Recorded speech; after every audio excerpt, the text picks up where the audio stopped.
প্রাণ দিতে চাই, মন দিতে দাঁত চাই, কোথায় গেছে? সিঁদুরের গর্তে দিবি। সবটুকু ধ্যান সারাক্ষণ দিতে চাই তোমাকে। রাধে রাধে বন্ধুরা, কেমন আছো তোমরা সবাই? আশা করছি তোমরা সবাই খুব ভালো আছো, আমিও ভালো আছি। তো এই সিম্পল হাউসওয়াইফ জয়শ্রীর নতুন আরও একটি ব্লগে তোমাদের সকলকে স্বাগত জানাই। এখন বাজে সকাল 8টা, তো এখন থেকেই তোমাদেরকে সাথে নিয়ে আমার ব্লগটা স্টার্ট করছি। আই হোপ যে আজকের ব্লগটা তোমাদের ভালো লাগবে। 8টা পুরোপুরি বাজেনি, 7:45 নাগাদ বাজে। তো ওইদিকে বাসি কাজকর্ম সবটা কমপ্লিট করে তারপরে ফ্রেশ হয়ে কালকের কিছু জামা কাপড় কাচা ধোয়া হয়েছিল, সেগুলো ভিজে ছিল, তো সেগুলোকে মেলে দিলাম ছাদের উপরে। কেননা এখন যে শীতের বেলা পড়ে গেছে, বেলাটা ছোট আর তাতে করে রোদ্দুরের তেজও কম। আর এই যে দেখতে পাচ্ছ মোটা মোটা জামা কাপড়গুলো, তো সেগুলোর না বর্ডারগুলো ভিজে থাকে, সে কারণে একদিনে শোকায় না। আর আমাদের বাড়িতে যেহেতু চারিদিকে গাছপালায় ঘেরা, সেহেতু তো বেলা ঘুরতে ঘুরতে মোটামুটি জামা কাপড় আর শোকানোর কোনো প্রচেষ্টাই হয় না। একদিনে তো কোনো রকম মোটা জামা কাপড় শোকাবেই না, 2 দিন ধরেই মোটা জামা কাপড়গুলো শোকাতে হবে। অবশ্য গরমকালে এটা কোনো রকম কোনো অসুবিধা হয় না, গরমকালে ঠিকঠাক শুকিয়েই যায়। আর এই যে দেখো, সিঁড়িটা তো ঝাড় দেওয়া হয়নি, প্রায় 10 থেকে 12 দিন হয়েছে, মানে বিয়ে অনুষ্ঠানের মধ্যে একদিনও সিঁড়ি ঝাড় দেওয়া হয়নি। সেই যে কবে ঝাড় দিয়েছি, তারপরে আজ দেখছি এই সিঁড়িটার হাল একেবারে বেহাল। আর এত ধুলো জমেছে যে নিজেই কিন্তু কাপড় চাপা দিয়ে তাই ঝাড় দিয়ে নিলাম। আর তারপরে আবারও চোখ মুখ হাত ধুয়ে ফ্রেশ হয়ে তারপরে এই যে এসেছে একটু চা বানাতে, যেটা আমার প্রতিদিনকার অভ্যাস। সকালবেলা আমার ব্রেকফাস্টে কিছু হোক আর না হোক আমাকে চা দিতেই হবে। তুমি বিস্কুট দুটো দিলে তো দিলে, না দিলে তো না দিলে, কিন্তু আমাকে চা দিতেই হবে। আর চা যদি একদিন না হয়, তাহলে মনে হয় সেদিনটা আমার কাছে দিন নয়, সেদিনটা আমার কাছে মারাত্মক যন্ত্রণার একটা দিন। কেননা এই যে চা এত একটা বদ হ্যাবিটে পরিণত হয়ে গেছে, যদি আমি একটা দিন না খেতে পারি, তাহলে সারাটা দিন এত পরিমাণে মাথা যন্ত্রণা করে কি বলবো। তো যাই হোক, ওদিকে চা খেয়েছি, তার মধ্যে কিন্তু আমি ভাতটা বসিয়ে দিয়েছিলাম। তো ভাতটা একটু ফুটে উঠলে, যেহেতু সিমটা সিদ্ধ দেবো, আর সিম দেখবে একটু গরম জলে না দিলে তাহলে সিমগুলো সিদ্ধ হয় না। তো ভাতটা ফুটে উঠেছে, তার মধ্যে সিম আলু সিদ্ধ দিয়ে এবারে চলে এসেছি বাইরের উনুনটাকে লেপতে। গত দিনকার দেখেছিলে উনুনটাকে আমি ওই দিকে ঘুরে রেখেছিলাম, আর আজকে কিন্তু দেখছো এইদিকে দেওয়ার কারণ হচ্ছে আমি উল্টো দিকে না উনুনের মুখটা ঘুরিয়ে নিয়েছিলাম, আর তাতে করে ধোঁয়া আমার চোখে ভরছিল।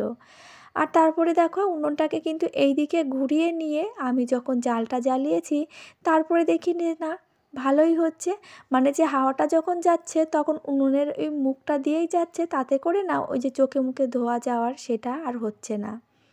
তো যাই হোক, বুদ্ধি করে যদি সব কাজ সময় মতো করা যায়, তাহলে কিন্তু কোনো রকম কখনো পথভ্রষ্ট হওয়া যায় না, সঠিক পথেই তুমি চলতে পারবে। শুধুমাত্র প্ল্যান মাফিক আর বুদ্ধি করে কাজ করতে হবে।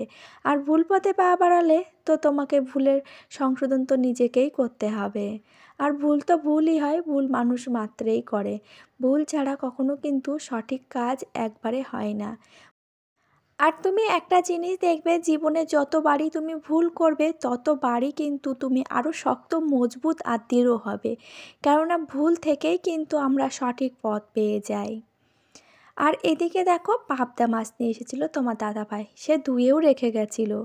তো আমি জাস্ট শস্যটাকে বেটেছি, আর তার সাথে একটু পোস্ত ছিল, সেটাকে বেটে এই যে হালকা করে একদম পাবদা মাছের ঝোল করব।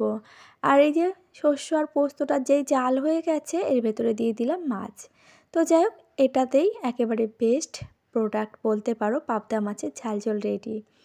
আর ওদিকে তো পাবদা মাছের ঝাল ঝোল হচ্ছে, আর এদিকে দেখো আমি উনুনে বসিয়ে দিয়েছি ভাত।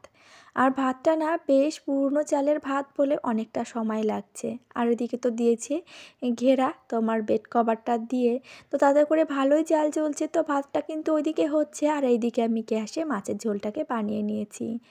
আর ওদিকে সিদ্ধ সাদ্দা দিয়েছি ভাতের মধ্যে কিছু, তো সেটা দিয়েই দুপুরবেলা মোটামুটি চলে যাবে।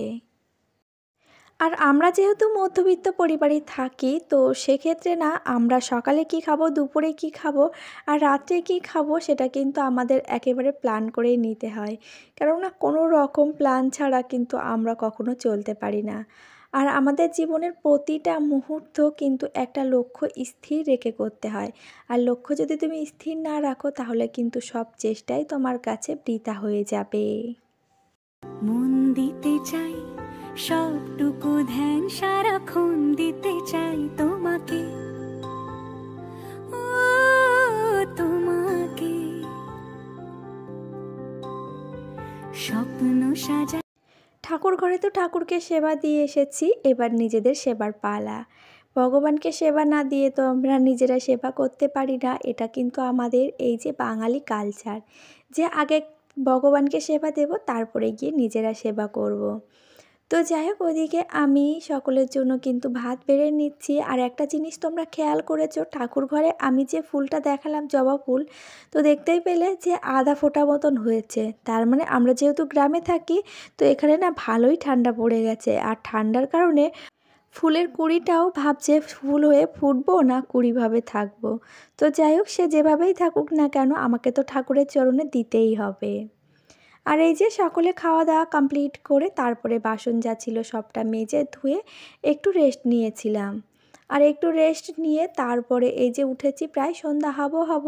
তো জামা কাপড়গুলোকে আগে উঠিয়ে নিয়েছি। তারপরে দেখছি না এই যে সবজির খোসা পচার জলটা অনেক দিন হয়েছে দেয়া হয়নি। আর দেখতেই পাচ্ছ লাল লাল, যেহেতু এর ভেতরে বিটের খোসা ছিল আর লাল শাকের ডাঁটা, তো ওই জন্য সবজির খোসা পচার জলটা না লাল লাল হয়ে গেছে। আর এদিকে বেশ কারণ হলো মনের থাকার, যে গাছের গোড়াগুলো দেখছি যে কেমন শুকিয়ে শুকিয়ে গেছে। আর এখন যদি জলটা দেয়া হয় তাহলে গাছেরা ভালোভাবে খাবারটা পাবে। আর গাছে দেখবে সকালের থেকে বিকালে যদি জল দেয়া হয় তাহলে কিন্তু গাছগুলো বেশ তরতাজা থাকে। সকালে জলটা দিলে তো সেটা রোদ্দুরে খেয়ে যায়, আর বিকালের জলটা দিলে কিন্তু সেটা গাছেরই পুষ্টির কাজে লাগে। আর এই যে ফাইনালি জলটা কিন্তু আমার দেয়া কমপ্লিটও হয়ে গেল। দাঁত তুলে দিছি আর বই পড়া যাবে না। কই তোর দাঁত দেখা, একটু দেখা তোর দাঁতটা। বই পড়তে পড়তে দাঁত তুলে দিছে যে পরীক্ষার পড়া, তার কথা বলা যাবে না, বই পড়া যাবে না। ওই দেখাটা আসল তোর পেছনে, দেখতে পাইছিস? এই দেখো এখন কথা বলতে পারিস, আর না তো কথা বলতে পারছিল না এতক্ষণ, দাঁত বেকাই দিয়ে বসে রয়েছে। আর এর পড়া না পড়ে খালি ভাষণ দেয়, এর ভাষণ দেওয়া ছাড়া আর কোনো কাজ নেই। ওই বেল্ট খোল, বেল্টটা দিয়েই বাড়ি মারি তাহলে ঠিক হয়ে যাবে সব। তোর দাঁত কোথায় গেছে? সিঁদুরের গর্তে দিবি না দাঁত? এই দিবি না? তাহলে তোর বড় দাঁত তো উঠেই গেছে। আমরা দাঁত তুললে তারপর কি বলতে হয়, ছোট দাঁতটা নাও আর বড় দাঁতটা দাও, না বড় দাঁতটা নাও ছোট দাঁতটা দাও। তোর তো দেয়াই লাগবে না, তোর আগের থেকেই দাঁত উঠে গেছে, বড় দাঁত আগের থেকেই উঠে গেছে, বুবা হয়ে গেছে, আর কথা বলতে পারছে না। এ রাত্রিবেলা কি দিয়ে ভাত খাবি? রুটি খাবি? কি দিয়ে খাবি রুটি? না, সিমুই দিয়ে খাবে। কেন সিমুই খাবি না? ঠিক আছে, তাহলে তোর ভাগেরটা আমি খেয়ে নিবানি। এই যে সন্ধ্যাবেলা বই নিয়ে বসিয়ে তারপরে গিয়ে ওর একটা গজ দাঁত বেরিয়েছে, মানে এখানকার যে দাঁতটা সেটা নড়তে নড়তে পেছনে দাঁত বেরিয়ে গেছে। তো পীর বিয়ে ছিল, সেই উপলক্ষে দাঁতটা আমি তুলিনি। ওর পাপাও বলেছে যে দাঁত তুলবো না, সুতো বাঁধা হয়েছে, সুতো বেঁধেও দাঁত ফেলাতে পারিনি। তো আমি আজকে দড়ি বেঁধে সেই দাঁতটা উঠিয়ে দিয়েছি। এখন উঠিয়ে দিলে এখন আর বই পড়তে পারছে না, কথাও বলতে পারছে না, এখন শুধু করে কথা বলতে যাচ্ছে। এই যে এখন কোনো কথাও বলতে পারছে না, কি করা যাবে? তো ওর আবদার ছিল রুটি আর হচ্ছে সিমুই খাবে, তো খেতেও পারবে না আজকে। কি কষ্ট, কি দুঃখ। আমরা খাবো আজকে। তো চলো একটু বই পড়াতে বাকি আছে, সেটা পড়িনি তারপরে। আর এর তো শুধু বাহানা আর বাহানা, এর সবসময় মুখ দেখানো, বাহানা ছাড়া আর কোনো কিছুই নেই। মিথ্যে কথা বলছে, আবার কথা বলিস তো দাঁত ফেলে দেবো। এখন বাজে 9:45 নাগাদ। তো ছোটো বাবুর একটা ইচ্ছা ছিল এই যে সিমুই বানাবো, সেটা তো তোমরা শুনতেই পেলে। আর দুধটা না মায়ের দোকান থেকে আনা হয়েছিল, তো বেশ 2 দিন হয়ে গেছে, তো ফ্রিজেই ছিল।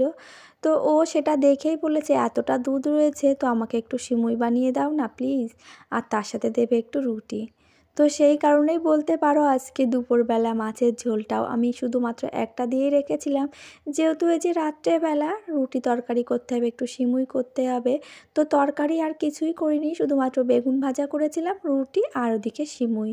তো যাই হোক, এইটা দিয়ে কিন্তু আমাদের রাত্রেবেলার খাওয়া দাওয়া হয়েছিল।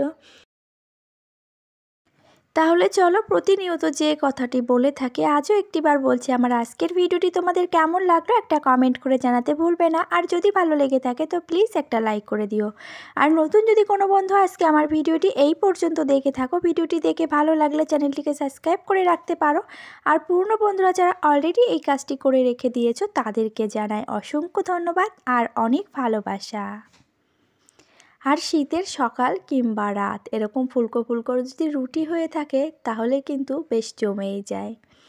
তো এই যে ফাইনালি সব রুটিগুলো বানানো প্রায় কমপ্লিট হয়ে গেছে, আর এবারে রাত্রেবেলার খাওয়া দাওয়ার পালা। তবে চলো, রুটি বানাতে বানাতে আজকের মতন ভিডিওটি এই পর্যন্তই। সকলে খুব ভালো থাকবে, পরিবারকে নিয়ে আবারও দেখা হবে।